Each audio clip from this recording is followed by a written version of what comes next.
On the 10th of January 2022, I made my very first YouTube video for the channel, basically doing what everybody else does and just vlogging around, walking around with my newborn son, his mum and Titan as well. And we walk around and we go to places, and I videoed them for the channel, and they received around about 1,000 views or something along that nature.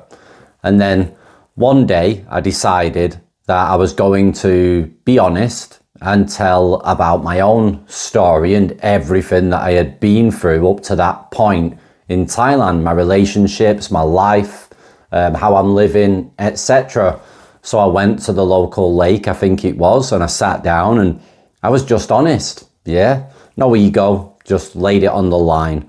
And I did that on the 3rd of March 2022.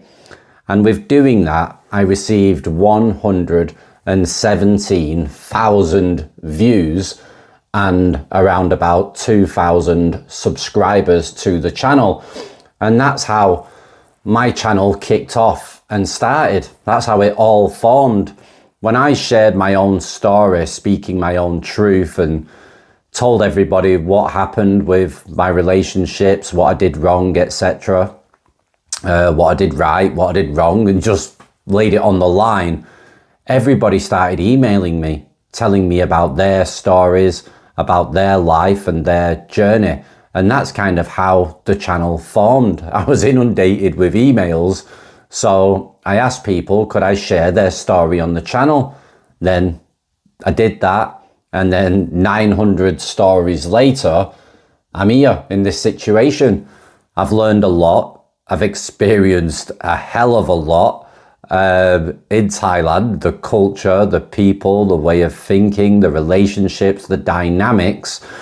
And it brought me to a conclusion that relationships with a different culture compared to mine, even though I do respect the culture, it's not for me. Yeah, I just don't fit within that culture and that way of thinking. I'm very direct, and Thailand's culture is very indirect, and it just clashes and it doesn't work.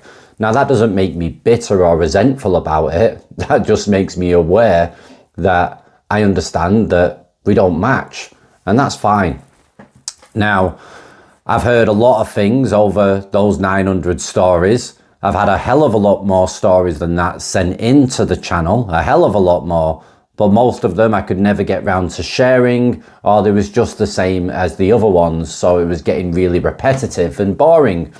There were also stories that I could not share on the channel. There was either too hardcore, so I'd get demonetized on YouTube, or I would get in touch with the local, I'd get in trouble with the local authorities in Thailand if I shared some of the stories also, because the stories that are unheard of on this channel and on other channels are far crazier than what you will ever hear on a YouTube platform, because there's things that we can't say. We're not allowed to say them.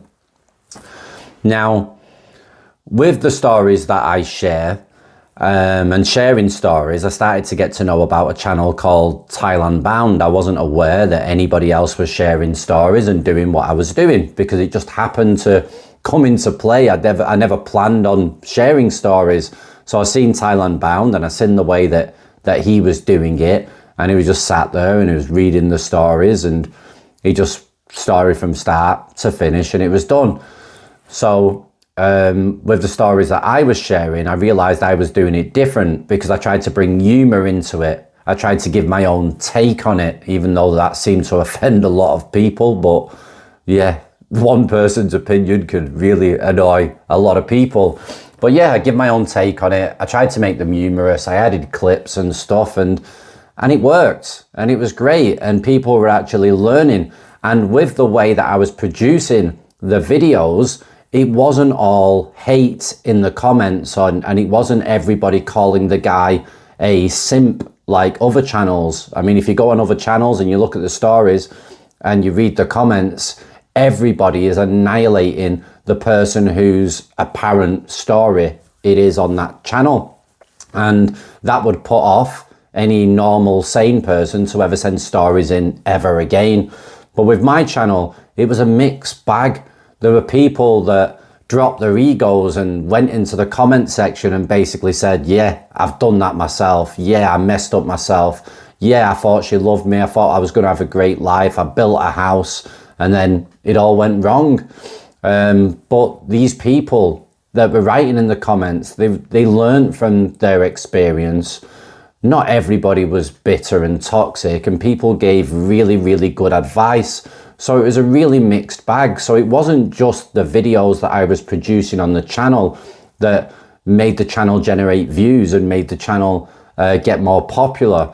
It was the fact that it was more of a human channel. It was more honest and real. You know, I give my honest take on a lot of things. Sometimes I could be a bit hard and a bit too direct. But you have to remember that every time I'm receiving these stories every day, and not just the stories, I'm receiving people asking for advice. I'm wanting people who want to get on a phone call with me, etc. So there's a lot more stuff that goes on behind the scenes rather than just sharing stories on the channel.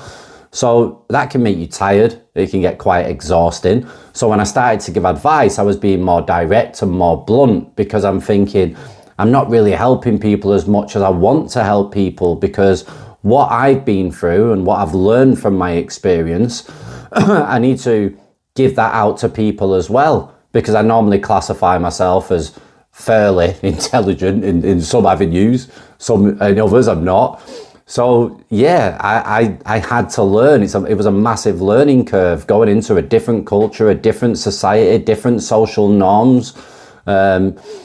Southeast Asia, it's Asian people, it's not Western people. There's a lot to learn, yeah? And you're never going to learn the stuff that you need to learn by just socializing with foreigners and just staying around the bar scene or staying in a tourist area. You could stay in a tourist area for 25 years and you're not really going to learn about what people say is real Thailand. Yeah. The tourist areas are built for tourists, yeah, to bring in the money. They're the money makers. But real Thailand is nothing like any tourist area. It's very, very different, and you have to go out to experience it. But anyway, back to my point. I waffled on again. The channel doing really well. I shared my own personal story from the beginning, and I wanted to keep that theme going. So the problems and the issues that I was still experiencing within Thailand were unlike many of the other stories that got shared on the channel, because I didn't pay a monthly salary. I didn't rent a girlfriend or rent a wife. I didn't go down that avenue. I was living in somebody else's house and we was having what you would call a fairly normal relationship. And they explained what happened when my son finally came along after 2 years of me being in that relationship. She wasn't a bar girl. She wasn't a freelancer. I met her on a dating app when I moved to Isan as a single guy. We met in a coffee shop and we stayed in that coffee shop for hours talking, and we got on really well. And over time, I think everybody knows this and understands it, or they should do. Over time, people can change, not necessarily yourself, but other people, they do grow, then they do change, whether that's for the bad or the good. And over the years, that person that you did fall in love with, that person that, you know, was your everything or whatever you want to call it, is a totally different person now, because they've evolved. Evolution, yeah, and it could be a good or bad thing. And then things don't work out, you go your separate ways. And anyway, I documented everything and I shared everything, my highs and my lows and everything on this channel. And that also brought a lot of the toxic weirdos, unfortunately, onto my channel, which I didn't know. I've never done it before. I've never had a YouTube channel where I've shared the truth, and I've tried to be as brutally honest and as transparent as possible. But with online stuff nowadays, a lot of it is fake, hence why I wanted to keep it honest. And a lot of it is fantasy, you know, and I just wanted to keep it real. And a lot of guys couldn't handle that, or they wanted to talk down to you or whatever, like you get in the other channels that share stories. If you read the comments, everyone's just attacking and laughing about that other person. But really, if you was to look at the person who's laughing and attacking and look at their lives, then you'd think, bloody hell, this guy shouldn't be laughing and attacking. But the way that they deal with their own issues and their own problems is they try to belittle and talk other people down, and it makes them feel better about their mistakes and their problems. As human beings, we all make mistakes. We all mess up along the way.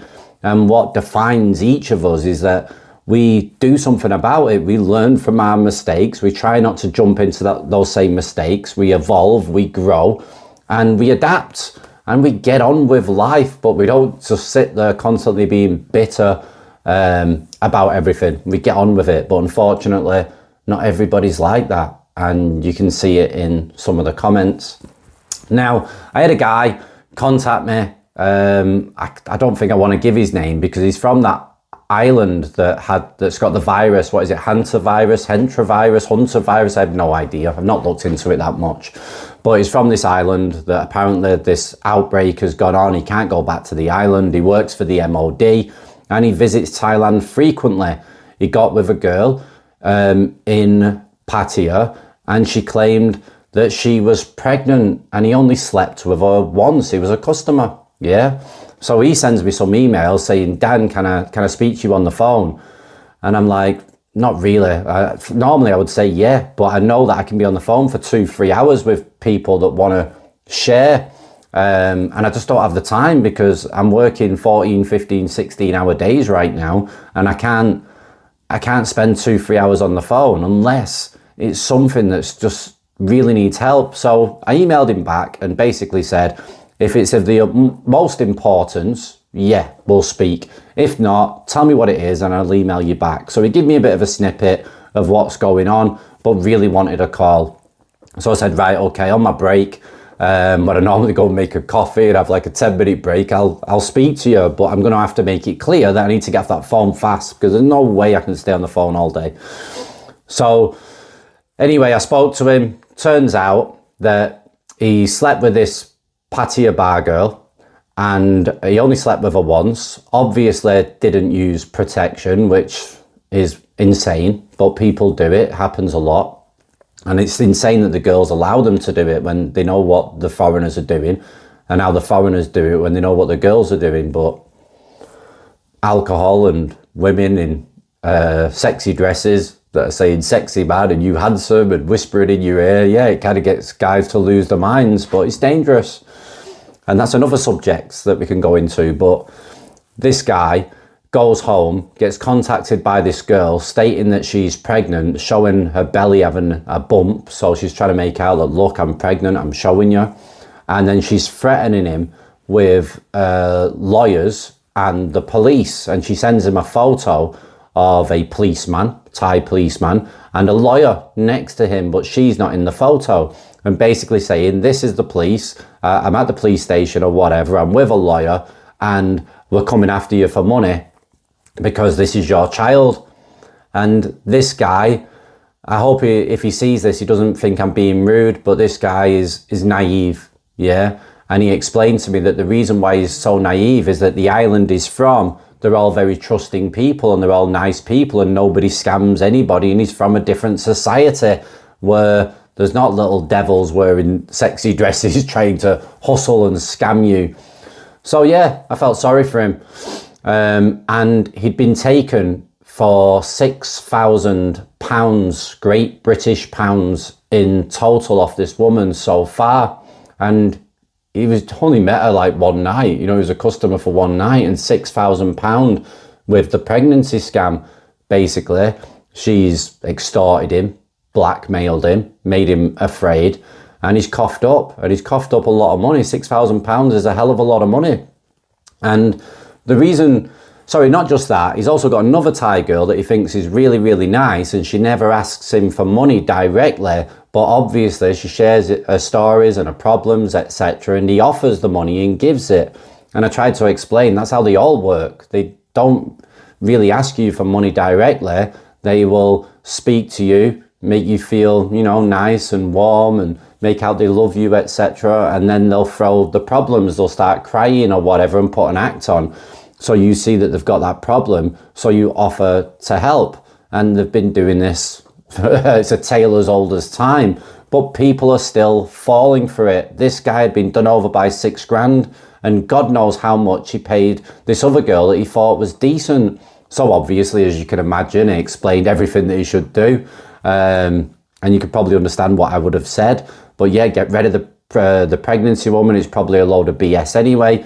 She's not going to go to the court. She's not going to be able to afford it. She's probably doing this to multiple men, etc. And he's got my number. If he needs to talk to me or he needs some extra help, I'll help him, because I don't want to see that happening to people. It's not nice. And due to my channel and the content and the fact that he's reached out to me, even though I'm busy, I feel obliged to help these people because I do actually care, yeah? Especially if they're a decent person, and he comes across a decent person. Yeah, he slept with a woman in Pattaya who works in a bar, but that doesn't mean he's a bad guy. It just means, yeah, whatever you want to say that it means. But he did it, and it's cost him 6 grand. And that's just one guy that's reached out, that's shared his story. And this is why I get so passionate on this channel, because things like that I don't normally tell you about. I have to deal with these people. I used to deal with them on a daily basis. Now it's like weekly or fortnightly. It's not as busy anymore.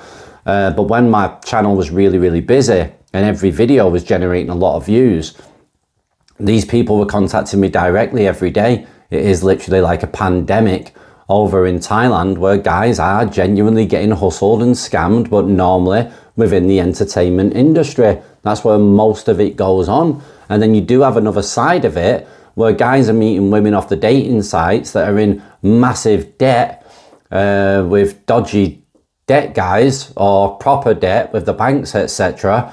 And they massively need that financial help. They can't get it off the Thai guys, so they jump onto the foreigners, because there's enough foreigners out there that seem to accept paying to have a girlfriend. So they're hoping then that they can get a guy that's going to pay 30,000 baht, which is normally the average mark that these type of women want that are in debt, 40,000 baht, sometimes more, to be their girlfriend. And the ideal candidate, the ideal foreigner, is a guy that doesn't live in Thailand, so they don't have to deal with that guy every day, and they can just have a holiday, get wined and dined when he comes, keep generating the monthly money, and then go and have their own life, have a Thai boyfriend, or have another foreigner guy, or have multiple guys, and they can do what they want. And that's the ideal situation. Sounds ruthless, but it is what it is, guys. This doesn't happen with everybody, obviously. You'd have to be a numpty to think that. But it happens with people that are in difficulties or within the entertainment industry. And that's why I always found it so important to keep sharing these stories on the channel, because I know they're actually helping people. And this is why I got so passionate, didn't always think before I spoke, because I didn't realize that there were people waiting in the shadows to grab me for any slight little thing that I said wrong. And these guys are really sad and pitiful. And I understand they're not happy with their own lives. They're fed up, and it does get annoying. Now, I've spoken to a lot of YouTubers recently. They're a lot bigger than my channel, a hell of a lot bigger, and they don't even bother with the comments anymore. They say it's that toxic, Dan.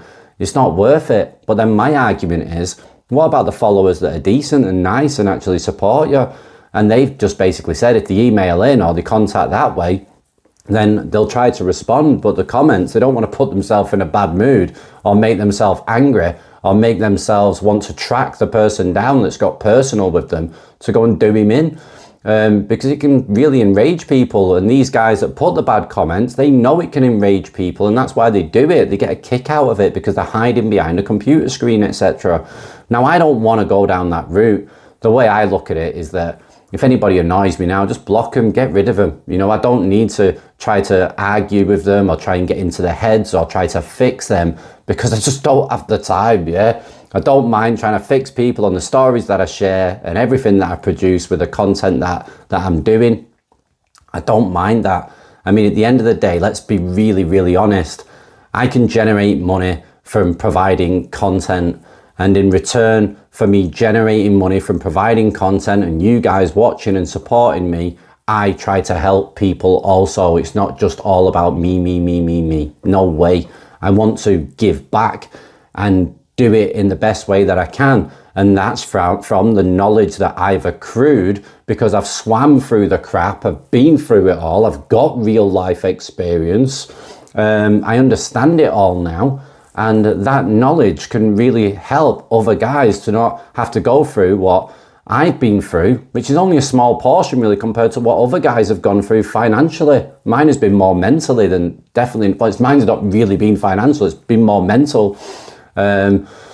But I don't want guys to lose their life savings. I don't want guys to go and retire over in Thailand and lose everything, sell their houses, and they've got nothing. They're living on a state pension, they're depressed, or they join the Pattaya flying club or whatever. I don't want that to happen. So I want to keep producing content. I want to keep producing stories. In return, that helps me. And in return, I help you guys. And yeah, that's my waffle for today. Yeah, I'm happy just to get on videos and just talk like this. But we do need to get back into the stories, and we do need to start producing them properly again, because they are needed. Real stories from real people are needed, guys. Not fictional stories that don't help anyone apart from the person who's producing those fictional stories. It's all about that person's pocket. It's not about anyone else. You can't learn or get anything. All fictional stories are going to do is just make people hate Thai women more. Yeah, which is wrong. And you could say that, you could say the same about my channel, but my channel is real, it's factual, and I do try to see both sides of the coin. I do try to understand the Thai woman's point of view from why she's done what she's done, and I do try to understand the guy's point of view. I understand the Thai woman's not perfect, I understand the foreigner's not perfect, but let's make sense of it all to try to help the viewer that's watching. Let us know your thoughts and your comments down below. I'm going to get back to work now. Have a good day. Ciao for now. Bye bye.